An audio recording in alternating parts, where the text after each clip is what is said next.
자, 국민의힘도요, 내년 대선을 앞두고 2030 표심 잡기가 큰 고민인 건 마찬가지입니다. 홍준표 의원이 경선에서 탈락한 이후에 이 젊은 2030 세대 탈당자가 급증했다라는 주장이 나왔는데 이를 두고요, 당 지도부끼리 또 파열음이 나왔습니다. 김재원 최고위원이 전당대회 이후 탈당자 수가 모두 40명이다라고 밝혔는데 이에 대해서 이준석 대표가요, 지난 주말 수도권에서 선거인단에서만 1,800명이 넘는 탈당이 있었다라면서 김재원 최고위원의 발언을 공개 저격을 했습니다. 일부 정치권의 저희 보수 진영의 예. 몰상식한 분들이 그것을 무슨 애초에 역선택이었느니 그분들이 예. 2030이 한 줌밖에 안 되느니 예. 이런 것들로 비하적 발언을 이제 일삼고 있거든요. 김재원 최고가 40명이라고 예를 들어 정확한 통계를 알지 못하고 그냥 대충 덮는다고 해가지고 애써 사태를 축소하려고 한다는 느낌으로 이제 비춰지면 더 화가 나서 탈당할 사람들도 있기 때문에 저는 그런 건 강하게 제지하고 실제 통계를 공개할 수밖에 없습니다.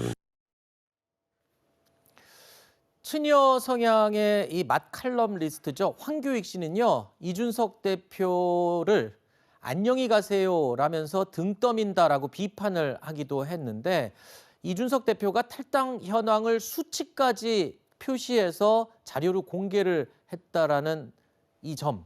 글쎄요, 보통 그렇잖아요. 팔이 안으로 굽는다고. 굳이 이렇게까지 해서 그 팩트를 공개하는, 불리한 팩트를 공개하는 이유가 뭐가 있을까요? 저는 황교익 그 평론가의 그 시각이 네. 꼰대 시각이 이준석 대표처럼 네. 그대로 공개를 하고 대신 후보와 당과 네. 캠프가 지금 마음이 떠나 있는, 지금 이제 한 3,000명 정도는 아예 탈당계를 내버리는 아주 굉장히 적극적인 행동을 보인 사람들이고, 그 뒤에 더 많은 사람들이 아마 좀 굉장히 허탈감을 보이는 2030들이 있단 말이죠. 네. 그렇다 그러면 그 사실을 인정을 하고 네.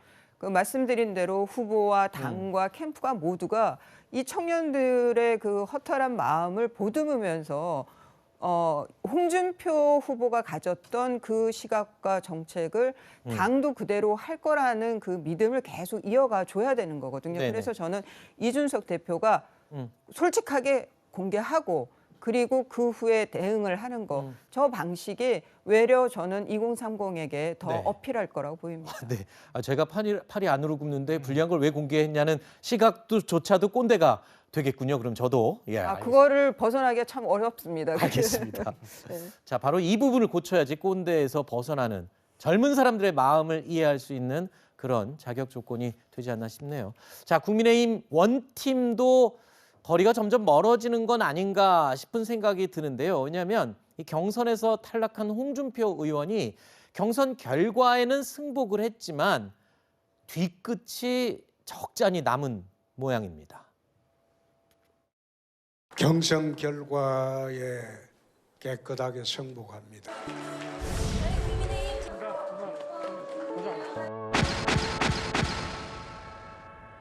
아마 두 사람 중에 한 사람은 선거에 지금 감옥에 가야 할 겁니다. 이렇게 참혹한 대선이 되는 것이 참 유감스럽습니다. 청년 대책을 청년들하고 어울리고 청년들 몇 사람을 등용하고 같이 사진 찍고 쇼한다고 해서 돌아오질 않습니다. 또 원팀이라고 해서 우르르 몰려가서 잊는다고 해서 그게 떠나간 민심이 돌아오질 않습니다. 만난다고 해서 그게 달라질 게 있습니까? 만난다고 해서 달라질 게 아무것도 없습니다. 내 만날 시간에 딴 사람 열심히 만나고 가시죠. 만난다고 해서 달라질 게 없어요. 내 고집이 나 보통 센 사람이 아닙니다. 저희 제작진이 이 배경음악으로 삐딱하게를 깔아둬서 글쎄요, 뒤끝이 남은 게 아니냐라는 자막도 보셨는데 이에 반해서 윤석열 캠프에서는 홍준표 의원을 향해서 자세를 낮추고 구애 손짓을 보내고 있습니다. 최근만 보더라도 제가 윤 후보를 택했다고 그러니까 뭐 주사파 출신이라고 또 뭐 거의 쌍욕 비슷하게 반응을 하잖아요. 윤 후보 지지하는 의원들 뭐 파리떼라고 욕하고. 홍 후보 같은 경우는 뭐 저하고 좀 관계가 좀 그러긴 했지만 정치적 천재성이 있는 분이에요. 소위 뭐 그 지니어스가 있습니다. 예. 그래서 윤 후보는 홍 후보를 좀 정치 스승으로 모셔야 된다고 생각을 합니다. 평론가님, 원래 정치인들이 국회에서 막 싸우다가도 국회 나갈 때는 손잡고 뭐 같이 식당도 간다고 얘기를 들었는데 글쎄요, 홍준표 의원 결국에는 마음을 돌리겠죠? 어떻게 보십니까? 저는 뭐 돌릴 거라고 생각하진 않아요. 아, 그래요? 근데 돌리지 않아도 큰 영향은 없을 수 있겠다. 왜냐하면 김종인 전 비대위원장이 등판을 하게 되면 네. 아마 홍준표 의원은 자연스럽게 잊히지 않을까 싶어요. 그 말이 더 아플 것 같은데요, 방금 하신 말이. 근데 뭐 본인의 네. 생각이나 네. 아니면 자기 마음이 풀어지지 않은 거는 뭐 아는 거니까요. 네, 네. 근데 김 전 위원장이 등판을 하면 아마 다른 방식으로 선거를 진행하려고 할 거예요. 네. 그 원팀 경선이라고 하는 개념하고는 좀 다른 차원의 어떤 그 조성을 갖고 화학적 조성을 갖고 있는 선대위를 꾸릴 가능성이 있기 때문에 네. 그러니까 당에서 다른 경쟁 후보들이 원팀이 되느냐 안 되느냐는 오히려 중요하지 않은 문제가 될 가능성이 있다 이렇게 보이고요. 다만 이제 그런 게 있어요. 그러니까 지금 상대당을 향해서 지금 경선 끝나고 난 다음에 비난을 하잖아요. 네. 아, 원팀 안 될 거야 이렇게 바람이 담긴 얘기들 하는데 민주당 3차 컷오프 끝나고 난 다음에 4사 5입이다 막 하면서 네네네. 굉장히 비난했잖아요. 과반이 안 나왔다는 이유로. 네.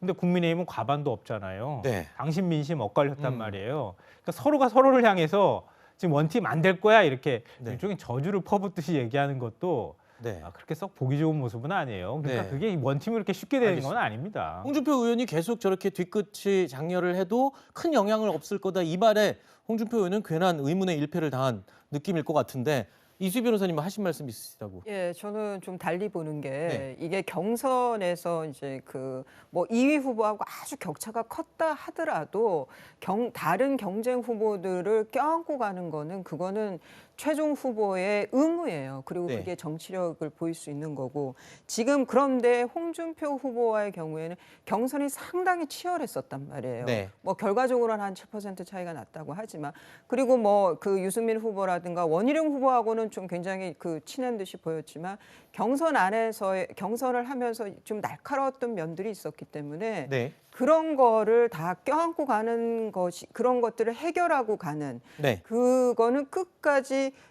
윤석열 후보가 가져야 하는 네. 의무예요. 그 모습이 보여야만 하는 겁니다. 그게 뭐 김종인 전 비대위원장이 오든 누가 오든 네. 당원들은 그거를 지켜볼 거예요. 그래서 정말 삼고초려에 뭐 심야든 언제든 찾아가고 전화하고 네. 계속 그런 모습을 보여야 된다고 봐요. 바로 그렇게 이 상대방을 또 설득해서 끌어안는 것도 윤석열 후보의 정치력이고 능력을 검증하는 이 방법이 아니겠습니까? 제가 좀 이상한 사람이 돼버렸는데요. 왜요? 갑자기 정치적 당위하고 네. 실제 현실에 관한 문제는 좀 다르기 때문에 제가 알겠습니다. 현실적인 문제를 얘기한 겁니다. 알겠습니다. 아니, 홍보 안 하려고 노력하는 건 뭐 너무 당연한 것이긴 알겠습니다. 한데요. 제가 괜한 얘기를 해서 민망하게 만들었군요. 알겠습니다.